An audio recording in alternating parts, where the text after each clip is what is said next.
We're living in a time and in a market where the consumer has access to so much information and they want it right now. And as a single agent, you just cannot keep up with that demand.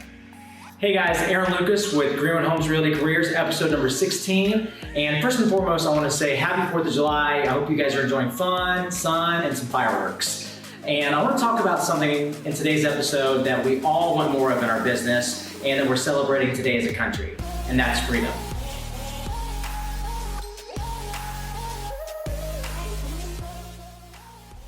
So the question I hear most often whenever I tell people to make an assistant their first hire is, why not a buyer's agent, or why not a showing assistant, someone who can focus on my buyers? Why go and I work on listings? And we want to make sure that we're eliminating what is the lowest dollar per hour activity in our business that we can eliminate. And that's not going to be showing homes or writing contracts or anything like that. It's actually going to be pushing paper, dealing with title companies, lenders, appraisers, inspectors, those kind of things that you do not need to be focused on. What you do need to be focused on is what's going to generate your business the most revenue. That's going to be things like prospecting. That's going to be writing contracts. That's going to be going on appointments. Those are what you need to be focusing on, not pushing paper like we've talked about before. So number 2 is going to be leveraging your time. So an assistant is actually going to be able to help you maximize your time. So let's say you have a 2-hour window that you plan to prospect on. And generally you'd use those 2 hours for that, but if you don't have an assistant, maybe you're breaking that time up in half. So half of it is going to be spent pushing paper, the other half is going to be spent prospecting. Well, now that you have your assistant can take that full 2 hours. They can focus on nothing but dealing with those title companies, managing your pendings, opening new listings, whatever it might be, while you're focused on actually setting more appointments for listings and for buyers. And then the third is going to be, there's a common phrase, and some of you may have heard before, and it's that, if you don't have an assistant, you are the assistant. So you're the one that's responsible for launching your listings, you're the one for your marketing campaigns, you're the one for scheduling your showings, you're the one for dealing with title work, you're the one for dealing with lenders, you're the one dealing with inspectors, appraisers, and the list goes on and on and on and on. Instead, by hiring that stuff out, by having an assistant, it's going to allow you to do what you need to be doing. So the next question that I hear often is, what can an assistant actually do for me? And there's a laundry list of things that they can do, and it's limitless. And I'm just going to share with you guys a couple that I wrote down here that I personally had our assistants do, and I think that would help your business grow as well. And that they can help track your business. So we've talked about activity trackers in the past, like keeping a track of how many calls have you made, how many conversations have you done, how many appointments have you gone on, how many contracts have you got signed. They can now be the one responsible for managing those documents and keeping track of that. That way you can be updated on your ratios. Another one is organizing your database or your CRM. They can go through, clean it up periodically, whether that's monthly, quarterly, semi-annually, whatever it might be. They can go through and make sure any dead leads that you have, get them out of your system. That way you can keep your open rates high, your click-through rates high, and really have a clean and organized database. They're also going to be able to manage your marketing for you. They can open new pendings, talk to your current clients who are under contract, talk to the title companies, talk to the lenders, make sure that whole pen to close process goes very smoothly. They can launch your listings. So maybe you have some marketing campaigns that you need to do. Maybe it's a coming soon Facebook ad. Maybe it's some flyers for your open house. Maybe it's actually doing the data entry on your listing into the BLC. Whatever it might be, they can actually help with getting those listings going. They can also help coordinate with vendors. So let's say you have a photographer and they need to reach out and schedule with your seller. They can do all of that for you, and that way you're not, again, tied up in the lowest dollar per hour activities. They can schedule showings for you. So if you have an email coordination going on, and they should be doing this as well, handling emails, handling callings.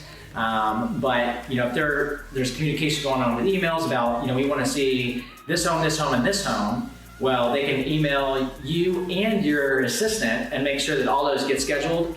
And I know these seem like little bitty tasks, but all these small tasks add up over time. They can also manage your expenses and your financial statements. So, your profit and loss statement, make sure you guys are, exactly where you want to be with your expenses and your finances. We've talked about, calling and email. So anytime, maybe a seller wants an update on what's going on with their house, Your assistant should be the one responding to that and not you. And the last one I have here is that they can just keep you on track. And this could be something like meeting a deadline on a project. It could be making sure that you're having the amount of conversations that you said you were going to have per your business plan, or whatever else it might be. But it never hurts to have that extra layer of accountability, and your assistant can help you with that. So now you're sold on you need to hire an assistant, but the question is, where can you actually find one? And I've got a couple of places that I would really recommend, and number one is going to be just job sites. So places like Monster, Indeed, or LinkedIn. These are all great sites, and people are on these all the time looking for new opportunities. And for as little as $25 a month, you can find someone that's really quality and could really take your business to the next level. And it shouldn't take any more than a month or two to find someone qualified. Number two is going to be referrals. This could be from your managing broker. Your managing broker is probably interviewing people who are looking to get in the real estate industry all the time. And maybe some of them just were not either ready for real estate as a sales role, or it just didn't fit their personality, but they'd be a perfect assistant. So asking your managing broker if they've come across anyone who might be a good fit is definitely a good idea. Another one would be with your vendors, so your title companies, your lenders. These people are also around other people who maybe they wanted to be an LO or a title rep or whatever it might be. They just want to be in the real estate space. And those people could be great for an assistant role also. And then also your friends and family. Whether that's people who are retired, just looking to stay busy, maybe it's someone looking for a second job or someone looking to switch careers. There's plenty of great opportunities from your friends and family. You have to ask and reach out and find out who's looking. And the last one is going to be going to social. So Facebook and Instagram, and running something says something like, we're growing and we're looking to hire an assistant. And this is going to do two things for your business. Number one, obviously it's going to help you fill that position. But then number two, it's going to let people know that your business is growing to the point that you actually do need to hire someone. And now they're going to be more likely to probably turn to you when it comes time to sell or buy their home. So there's three places that you can find some high quality prospects to fill the position of an assistant. So what about compensation? How are we actually going to pay this assistant once we bring them on? It's always kind of a gray area as far as how do I do it? So there's really two ways. The first way is going to be paying them a base salary and then $1 per closing. This is maybe you're not doing as much volume, but you still need help. And it's going to make sure that they're not starving during those months where you're not producing as much.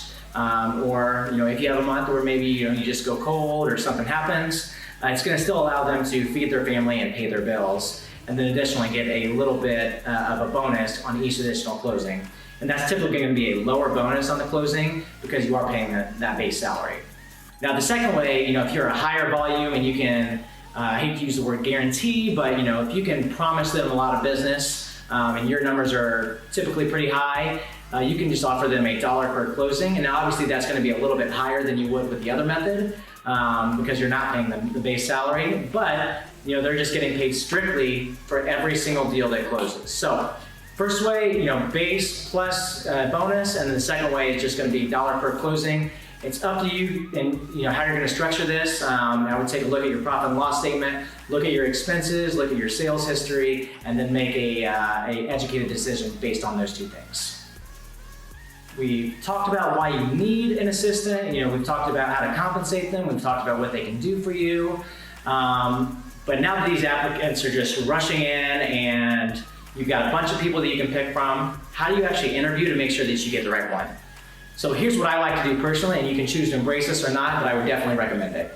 So number one, I'm going to have them email me their resume, and I'm also going to have them call a very specific number and leave a very specific voicemail. And what this is going to do is it's really going to tell me, can they follow instructions? Can they read instructions? And then how are their phone skills? And you'll be able to tell this all through that voicemail if they were able to do all of those things. So once they've actually done that, the next step in the process is I'm going to give them a specific assignment. And the assignment that I like to give is I'm going to send out a DISC profile. That way I can kind of get an idea on what their personality is. I'm going to have them email me those results back. And then I'm also going to ask them to send me a video text just saying, why they think they should have the job and maybe 2 reasons of why they're looking to get into real estate and the assistant role specifically. So those, just a basic two-step process to get that done, and it's going to let me know, can they follow instructions? Can they read instructions? How are their phone skills? What is their personality type? Are we going to mesh well together? Are they going to fill my weakness? Kind of be a yin and a yang, make a complete business. And then also, how is their video skills and their technology skills? So simple process and very easy and very manageable to do over and over again until you find the right hire. So my question for you is this: are you going to continue to be the Jack and Jill of all trades and just have a job? Or are you ready to start being a business owner, delegate some of the tasks, let go of some of the control, and focus on what matters most? Hope you guys enjoyed today's episode. Make sure to leave a comment or two below and share this with a friend who needs to see it. And remember, the goal of real estate is to get people to know you, like you, and trust you. And if you're not committed, you're interested. See you guys in the next episode.